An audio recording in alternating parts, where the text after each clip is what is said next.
मोटापे का घुटनों के घिसाव से क्या संबंध है और क्या मोटे लोगों में घुटनों का घिसाव जल्दी हो जाता है?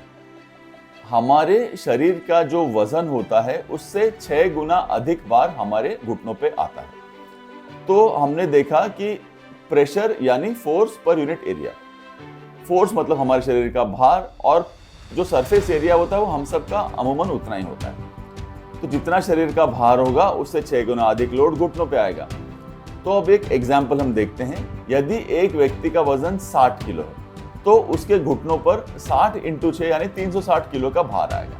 लेकिन यदि उसी व्यक्ति का वजन 100 किलो है तो उसके घुटने पे 600 किलो का भार आएगा। तो सोचिए कितना लोड आएगा और कितनी जल्दी टूट फूट हो जाएगी। तो मोटापे की वजह से कम उम्र में घुटने घिस जाते हैं यानी ऑस्टियोआर्थराइटिस होता है।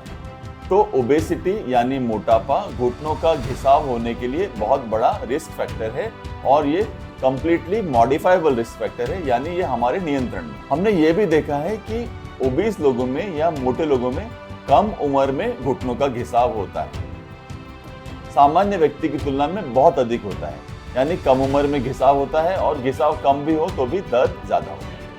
और इन लोगों में यानी मोटे लोगों में कम उम्र में घुटना का ऑपरेशन होने की संभावना भी बढ़ जाती है। प्रॉब्लम यहीं खत्म नहीं होता। जब हम ओबीस यानी मोटे लोगों में घुटनों का ऑपरेशन करते हैं तब उनमें रिकवरी भी धीरे होती है और सर्जिकल कॉम्प्लिकेशंस का रेट भी बहुत अधिक बढ़ जाता है।